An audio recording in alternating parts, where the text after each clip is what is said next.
que você deve pensar na hora de colocar a salada ou pensar na salada que você vai fazer para você e sua família comer? Primeiro que a salada, os vegetais, né, as verduras, são fontes de justamente os micronutrientes, né, que nos fornecem vitaminas e minerais, são os alimentos mais ricos, com maior diversidade de micronutrientes, portanto eles devem estar presentes diariamente no nosso prato. Eles também são fontes de fibras pré-bióticas, que servem de alimento para os probióticos, que são os bichinhos ali que vivem, as bactérias boas que vivem nas vilosidades intestinais. Então, se você não come esse tipo de alimento ou não come de forma suficiente, você não está alimentando suas boas bactérias. E aí o que acontece? Se você não alimenta suas boas bactérias, todo ser vivo precisa de alimento para sobreviver. As bactérias não poderiam ser diferentes.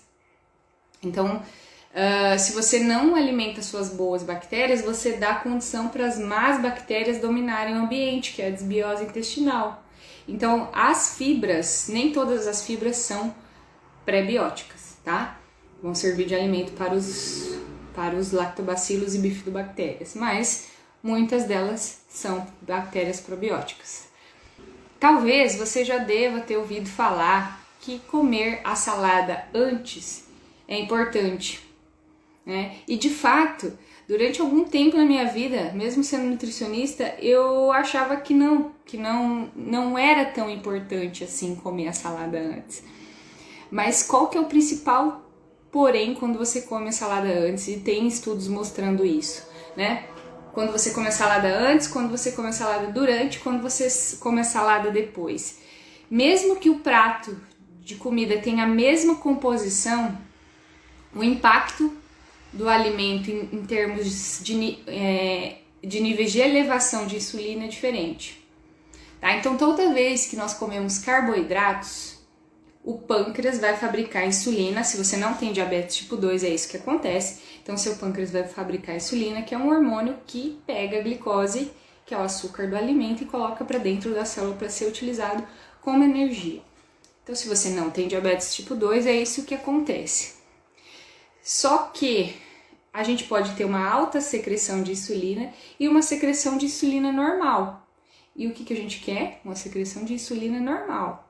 Porque se você tem uma alta secreção de insulina, se você tem que fabricar muita insulina para fazer o mesmo serviço de pouca insulina numa pessoa normal, você tem o que a gente chama de resistência insulínica. Normalmente, pessoas que estão acima do peso têm algum grau de resistência insulínica, principalmente aquelas pessoas com aumento da circunferência abdominal. E a resistência insulínica ela é extremamente inflamatória, né? Então, se você tem uma doença autoimune e você não quer ter resistência insulínica, porque isso é um quadro que está piorando a sua condição autoimune, tá?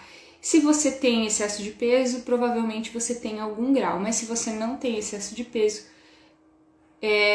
você tem uma condição menor disso estar acontecendo contigo, mas também existe a possibilidade, tá? De você ter resistência insulínica sim. Então, quando você come a salada antes, esse aporte de fibras faz com que o carboidrato tenha um impacto menor na sua corrente sanguínea. Então, de fato, faz a diferença você comer a salada antes. Aquilo que você ouviu há anos atrás não mudou, isso é verdade, continua sendo verdade. Independente se você precisa emagrecer ou não, o ideal é que você coma a salada antes, tá bom? E aí, toda essa salada, o ideal é que você tenha diversidade nutricional. Eu sempre falo pro pessoal, né, principalmente quem mora sozinho ou tem poucas pessoas na casa, cozinha para poucas pessoas na casa, uma dica seria, sempre que você for ao mercado, vá e busque comprar por 2 tipos de verduras diferentes. Porque senão quando você vê fica repetitivo, né? Então se você for ao mercado 2 vezes por semana, então uma vez você compra um brócolis e uma alface e na outra você compra uma cenoura e um rabanete, por exemplo. Porque geralmente as pessoas são repetitivas na forma de utilizar a salada. Então para ter aquela regrinha. Lembra que o colorido é importante? Por quê? Porque a cor é um indicativo de um nutriente diferente, né? Então, o vermelho é licopeno, o laranjado é beta-caroteno, por exemplo. Então, a gente consegue diferenciar esses nutrientes pela cor. Então, para você não ter que ficar fazendo 1000 tipos de salada todos os dias, tente fazer isso. Vai ao mercado, compra 2 tipos, a próxima vez que você for, compre outro tipo. Não fica repetindo o mesmo.